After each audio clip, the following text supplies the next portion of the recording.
নিকষ কালো অন্ধকারে ঘেরা চারপাশ। রাস্তার দুই ধারে পরপর ল্যাম্পপোস্টের আলো ব্যতীত তেমন কিছুই চোখে পড়ছে না আর।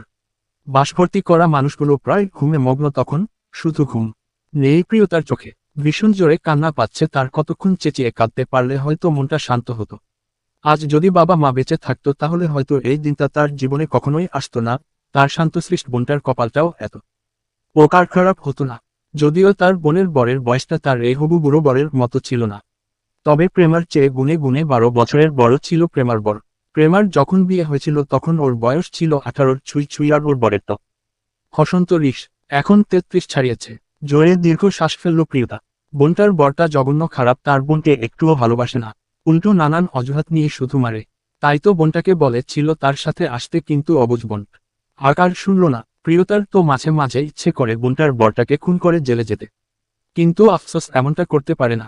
একটা মানুষকে খুন করা এতটা সোজা নাকি? আবারও নিঃশ্বাস ছাড়ল প্রিয়তা। জীবন তাকে কোথায় নিয়ে সে দাঁড় করালো সেটাই ভাবছে প্রিয়তা। একটা সময় ছিল প্রিয়তার জীবনটাও সুন্দর ছিল খুব। বাবা মায়ের খুব আদরের মেয়ে ছিল প্রেমা, আর প্রিয়তা বাবা শখ করে প্রিয়তাকে পিহু বলে ডাকত। কি মধুর ডাক ছিল বাবার তখন। হ্রস্বইকার দশম শ্রেণীতে ভর্তি হয়েছে কেবল, হঠাৎ একদিন স্কুল ছুটির পর বাড়ি এসে জানল বাবাকে নাকি খুঁজে পাওয়া যাচ্ছে না। বাবার প্রফেশনাল লাইফ সম্পর্কে তেমন কিছুই জানতো না প্রিয়তা। কি করে নিখোঁজ হলো, কোথায় গেছে বাবা, বলতে বলতে মুখে ফেনা উঠে গিয়েছিল প্রিয়তার সেদিন, কিন্তু উত্তর পাওয়া যাচ্ছিল না কোথাও। এরপর প্রায় টানা 15 দিন পর বাবার নিথর দেহ মিলল নর্দমার এক ডাস্টবিনের ভিতর। চাকুর আঘাতে বাবার দেহটাকে ক্ষত বিক্ষত করে কেউ মেরে ফেলেছিল প্রিয়তার বাবাকে। ইস, কি মর্মান্তিক ঘটনা ছিল সেদিন। বাবার সেই নিথর দেহটার কথা ভাবলে আজও গা শিউরে ওঠে প্রিয়তার। বাবা মারা যাবার 2 মাসের মাথাতেই মা মারা গেল। বাবার শোকে হুট করে হার্ট অ্যাটাক করে মারা গেল প্রিয়তার মা। ব্যাস, এরপরই প্রেমা আর প্রিয়তার নামের পাশে ত্যাগ আসলো অনাথ হওয়ার। সে সময় কেউ পাশে এসে দাঁড়ায়নি প্রেমা আর প্রিয়তার। তবে একেবারে কেউ আসেনি বললে ভুল হবে একটু। এসেছিল দুজন, তারা হলো প্রিয়তার চাচা চাচি। ওনাদের কোনো সন্তান নেই। চাচির কোনো এক সমস্যার কারণে সন্তান হয়নি তাদের। ও প্রথম প্রথম ভালোই চলছিল সব, কিন্তু ধীরে ধীরে বদলে যেতে লাগলো চাচির ব্যবহার। তাদের হ্রস্বই কার্যস্ব বাড়ি গাড়িও বিক্রি করে দিয়েছে চাচি। ষড়যন্ত্র করে বুঝেছে তার বাবা নাকি মৃত্যুর আগে চাচার নামে সব লিখে দিয়ে গেছে আর চাচা চাচির নামে করে দিয়েছে। তখন প্রিয়তা এসব না বুঝলেও প্রেমা তো বুঝতো কেন কিছু করলো না, কেন চাচির বিরুদ্ধে কোনো আইনি পদক্ষেপ নিল না। সবসময় চাচি যা বলতো তাই শুনতো প্রেমা। মাঝে মাঝে প্রেমার ওপর বড্ড অভিমান হয় প্রিয়তার, সবসময় এমন অসহায় হলে হয় না। জানি প্রিয়তাকে না পেয়ে কেমন ব্যবহার করেছে চাচি প্রেমার সাথে। আর ভাবতে পারছে না প্রিয়তা নিজ অজান্তেই চোখ বেয়ে অশ্রু গড়িয়ে পড়ল তার। বড্ড কষ্ট হয় এসব ভাবলে। হুট করেই ফুপিয়ে উঠল প্রিয়তা। এতক্ষণ জাগ্রত মানুষের ভিড়ে নিজের কষ্টগুলো লুকিয়ে রাখতে পারলেও এখন আর পারছে না। শরীরটাও ভালো নেই, সকাল থেকে কিছুই খেতে দেয়নি চাচি। তার ওপর বোরকার আড়ালে বিয়ের সাজ, ভারী ভারী গহনাগাটি। অসহ্য লাগছে প্রিয়তার, ইচ্ছে করছে সব টেনে টুনে খুঁজে ফেললে, কিন্তু পা রোছে না। বুকের ভিতর অসহ্য যন্ত্রণা হচ্ছে তার। আকাশটায় মেঘ জমে আছে এখনো, মাঝে মাঝে বিদ্যুৎ চমকাচ্ছে, তবে কি আবারও বৃষ্টি নামতে এই রাতের ধরনীতে? হয়তো নামবে, হয়তো না। নানান ভাবনায় মগ্ন হতে হতে বাসের সিট একার সাথে পুরো শরীর এলিয়ে দিল প্রিয়তা। মাথা যন্ত্রণা করছে, চোখ জ্বলছে, শরীরটাও যেন বেজায় নারাজ আজ প্রিয়তার সাথে। সঙ্গে করে আনা কালো কলেজ ব্যাগটাকে শক্ত করে চেপে ধরে চোখ বন্ধ করে ফেলল প্রিয়তা। ভালো লাগছো? একার না কিছু। সাহস নিয়ে তো বাড়ি ছেড়ে এসেছে, এখন কোথায় যাবে, কার কাছে উঠবে? অচেনা অনগরীতে কি হবে তার? ভাবতে ভাবতে চোখ বুঝিয়ে নিল প্রিয়তা। ভোর _5 _ 0 0টা ধরণীতে তখন অল্প স্বল্প আলোর রেখা ছুটছিল। বাস থেমেছে মাত্র। তখন মাঝ রাস্তায় অনেকক্ষণ গাড়ি থামিয়ে রাখার কারণে আজ বাস থাকায় আসতে একটু লেট হয়েছে। বাস জুড়ে থাকা সমস্ত যাত্রীরাও একে একে নিজেদের মালপত্র নিয়ে নেমে পড়ছে। যাত্রীদের নামার সরবরাহী ঘুমটা ভাঙল অপুর। হসন্ত বের আশেপাশে চোখ বুলিয়ে হাতের ঘড়িটার দিকে তাকালো সে। 5টা বেজে 2 মিনিট। অপূর্ব পুরো বাসে চোখ বুলাতে আচমকাই চোখ গেল তার পাশে থাকা বোরকা পরিহিত মেয়েটার দিকে। তার কাঁধেই মাথা দিয়ে ঘুমিয়ে আছে মেয়েটা।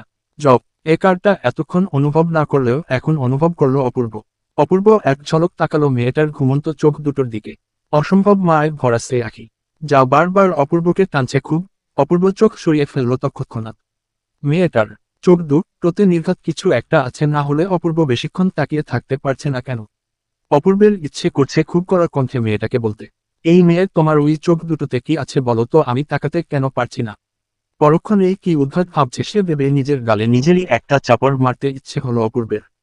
কাল শেষ রাতের দিকে মেয়েটাকে ফুপিয়ে কাঁদতে দেখেছে অপূর্ব। বড্ড মায়াও লেগেছিল তার, কিন্তু কিছু বলেনি অপূর্ব, কারণ সে চায়নি মেয়েটার কান্নার মাঝে তার জেগে থাকার উপস্থিতি টের পায়ে মেয়েটাকে বিব্রত করতে। তাই চোখ বন্ধ করেই রেখেছিল অপূর্ব। তবে চোখ বন্ধ করেও অপূর্ব অনুভব করেছিল মেয়েটার দুঃখ হয়তো সত্যি ভীষণ বাজে পরিস্থিতিতে পরে বাড়ি ছেড়ে পালিয়ে যাওয়ার সিদ্ধান্ত নিয়েছে মেয়েটা। তপ্ত নিঃশ্বাস ছাড়ল অপূর্ব, আর এক পলক মেয়েটার দিকে তাকালো অপূর্ব। পরক্ষণেই ভাবল এইভাবে তো এখানে বসে থাকা যায় না, কিন্তু মেয়েটাকে ডাকতেও ইচ্ছে করছে না অপূর্বের। অপূর্ব কিছুক্ষণ দ্বিধার মধ্যে কাটিয়ে সিদ্ধান্ত নিল মেয়েটাকে ডাকবে। এভাবে কতক্ষণই বা বসে থাকবে, যেতে হবে তাকে। অপূর্ব বেশি না ভেবে শান্ত কণ্ঠে বলল, এই মেয়ে শুনছো আমার কথা, ওঠো জলদি। প্রতি উত্তরে কোনো সাড়া শব্দ করল না প্রিয়তা। এতে বেশ বিপাকে পড়ল অপূর্ব। এখন কি করবে? মেয়েটার গায়ে স্পর্শ করতেও বিব্রত ফিল করছে অপূর্ব। এইভাবে একটা মেয়েকে ছোঁয়া যায় নাকি? অপূর্ব জানালার দিকের সিটে থাকায় আরই সমস্যা হচ্ছে, মেয়েটাকে না উঠিয়ে বের হওয়ার মতো বিন্দু মাত্র পথ খোলা নেই তার কাছে। এবার অপূর্বের চরম লেভেলের বিরক্ত লাগছে। অপূর্ব পকেট থেকে তার বন্ধ করে রাখা ফোনটা বের করল। তারপর ফোনটা খুলে কল করলো একটা নাম্বারে। কল করার সাথে সাথেই ফোনটা তুলল অপর পাশের ব্যক্তিটি, যেন অপূর্বের ফোনের অপেক্ষায় কাল সারা রাত ঘুমায়নি সে। অপূর্ব খানিকটা বিরক্তির স্বরে বলল, আকিব গাড়ি কোথায়? প্রতি মুহূর্তে হতভম্ব গলায় বলল আকিব, এই তো ভাই আমি 2 মিনিটের মাঝে আসছি। ঠিক আছে জলদি আসো। আচ্ছা ভাই, বলেই হতভম্ব হয়ে ফোনটা কেটে চটজলদি গাড়ি চালিয়ে চলল আকিব। কাল সারা রাত সত্যি ঘুমায়নি আকিব। ড্রাইভিং সিটে বসে বাসস্ট্যান্ড থেকে খানিকটা দূরে বসে শুধু ঝিমিয়েছে আর অপূর্বের ফোনের অপেক্ষা করেছে। ফাইনালি অপূর্ব ফোন করল। মশায় সারা রাত যে পরিমাণ জ্বালিয়েছে আকিবকে তার হিসাব নেই। 3 মিনিটে মাঝেই আকিব গাড়ি নিয়ে এসে থামল খুলনার থেকে ঢাকা আসার বাসের সামনে। কিন্তু আশেপাশে অপূর্বকে না দেখে খানিকটা হতাশ হলো আকিব। অপূর্ব ভাই কি বাস থেকে নামেনি এখনো? এরই মাঝে হাজির অপূর্ব, তবে একা নয়, সঙ্গে কটা মেয়ে। তাও কি না অপূর্ব কোলে নিয়ে আসছে মেয়েটাকে। গাড়ির ভিতর বসে এমন আকস্মিক দৃশ্য দেখে চোখ বেরিয়ে আসার উপক্রম আকিবের। এটা সত্যি তো তার অপূর্ব ভাই, নাকি অন্য কেউ? আকিব হাতে চিমটি কাটল নির্ঘাত সারারা। না ঘুমানোর জন্য ভুলভাল দেখছে সে। আকিব নিজের হাতে নিজেই চিমটি কেটে চেঁচিয়ে উঠল, না এটা তো মিথ্যে না, সত্যি সত্যি তার অপূর্ব ভাই একটা মেয়েকে কোলে তুলে হেঁটে আসছে তার দিকে। আকিব বিস্মিত চেহারা নিয়ে গাড়ি থেকে বের হলো, তারপর এগিয়ে গিয়ে হতভম্ব গলায় বলল, ভাই। উত্তরে বেশি না ভেবে বলল অপূর্ব, আপাতত কোনো কথা নয় আকিব, বাসে মেয়েটার একটা ব্যাগ আছে, জলদি নিয়ে আসো, কুইকলি আমাদের যেতে হবে। বলেই মেয়েটাক কার সঙ্গে নিয়েই গাড়ির দিকে এগিয়ে গেল অপূর্ব। আকিব হা হয়ে তাকিয়ে রইল অপূর্বের যাওয়ার পানে। অপূর্বের কথায় যেন করে আটকে গেল আকিব। তার এখনো বিশ্বাস হচ্ছে না অপূর্ব কোনো মেয়েকে কোলে তুলে নিয়ে এসেছে। আচ্ছা, ওটা সত্যি মেয়ে তো নাকি বরকার আড়ালে কোনো ছেলে এমানা নাকি ভাবছে আকিব। অপূর্ব ভাই তো বলল মেয়েটার ব্যাগটা আনতে। আকিব বেশি না ভেবে চটজলদি ছুটে গেল বাসের ভিতর। তারপর আশেপাশে চোখ বুলাতেই চোখ গেল নিচে পড় কার থাকা কালো ব্যাগটার দিকে। তৎক্ষণাৎ ব্যাগটা নিয়ে আবার ছুটল আকিব অপূর্বের গাড়ির দিকে। মাথায় কিছুই ঢুকছে না তার, হুট করে ভাই একটা মেয়েকে নিয়ে উদয় হলো কেমনে? কাল বিকেলেও তো বলেনি তার সাথে একটা মেয়ে আছে। আকিব বেশি ভাবল না, মাথার ভিতর হাজারটা প্রশ্ন খিচুড়ি পাকাচ্ছে তার। জলদি তেল মরিচার পানি না দিলে খিচুড়ি কড়াইয়ের সাথে লেগে পুড়ে যাবে মনে হয়। আকিব দৌড়ে এসে ঢুকে পড়ল গাড়িতে। অপূর্ব তখন বোরকা পরিহিত। মেয়েটাকে গাড়ির পিছনে রেখে নিজেও বসে পড়েছে পিছন সিটে। আকিব লুকিং গ্লাসে এক ঝলক অপূর্ব আর মেয়েটার দিকে তাকিয়ে বলল, অপূর্ব ভাই মেয়েটা। আকিবের পুরো কথা শেষ হওয়ার আগেই অপূর্ব বলে উঠল, সব বলবো আকিব, আগে এখান থেকে চলো। ঠিক আছে ভাই, কিন্তু কোথায় যাবেন? বাড়ি নাকি অন্য কোথাও?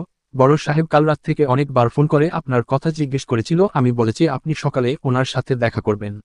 ভালো করেছো, তবে এখন বাড়ি নয়, অন্য কোথাও চলো। অন্য কোথাও কোথায় ভাই? তুমি জানো আমি বাড়ি ছাড়া আর কোথায় যাই আকিব? ওহ বুঝেছি, কিন্তু এই মেয়েটাকে কি ওখানে নেওয়া ঠিক হবে? ওর জন্যই তো যাচ্ছি ওখানে। কথা কম বলে চলো জলদি। আর কোনো প্রশ্ন করার সাহস হলো না আকিবের। সে বুঝতে পেরেছে অপূর্ব বিরক্ত হচ্ছে, তাই আর কোনো প্রশ্ন না করে বলল আকিব, ঠিক আছে ভাই। অতঃপর চলল আকিব, অপূর্ব আর প্রিয়তা এক অজানা গুপ্তচরের হসন্ত দেশে। অপূর্বের মাথায় কি চলছে বোঝা বড় দায়, কিন্তু এই মুহূর্তে মেয়েটাকে এভাবে একা রেখে যাওয়াতেও মন সায় দিচ্ছিল না অপূর্বের। তার ওপর মেয়েটা অসুস্থ। Underscore underscore underscore.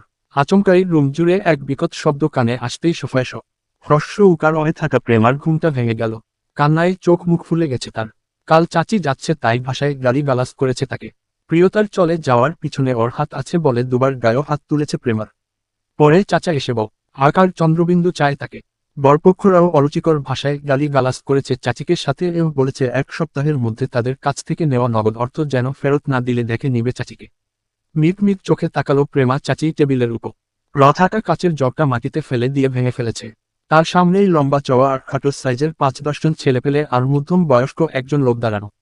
চাচি কর্কশ কণ্ঠে বলল, সামান্য একটা মেয়েটাকে খুঁজে আনতে রলে না মতলেব। মেয়েটা কি এক রাতের মাঝে ভেনিস হয়ে গেল নাকি? প্রতি উত্তরে মাথা নিচু করে মতলেব বলে উঠল, অনেক খুঁজেছি বাসস্ট্যান্ড, ট্রেন লাইন, নদীর পার, জঙ্গল, সব জায়গায়, কিন্তু পাইনি। অতষ্ট জানি না। যে করেই হোক আগামী 1 সপ্তাহের মধ্যে প্রিয়তাকে তোমাদের খুঁজে বের করতে হবে মতলেব। তাতে যত টাকা লাগে দিব, কিন্তু মেয়েটাকে আমার চাই। ওর জন্য আমার এতগুলো টাকা কিছুতেই পানিতে ভাসিয়ে দিতে পারবো না। বুঝেছ? বুঝেছি। দেখছি ম্যাডাম, আপনি চিন্তা করবেন না। বলি একে একে সবাই বাড়ির থেকে বেরিয়ে গেল। কতক্ষণ আগে প্রিয়তাকে না পাওয়ার সংবাদ নিয়ে এসেছিল তারা। এখন চলে যাচ্ছে আবার প্রিয়তাকে খুঁজতে। চাচি ওদ একার যাওয়ার পানে তাকিয়ে থেকে থমথমে কণ্ঠে নিয়ে প্রিয়তাকে উদ্দেশ্য করে বলল, পালিয়ে যাবি কোথায়? প্রিয়তা, আজ নয় কাল তোকে তো আমার কাছে আসতেই হবে।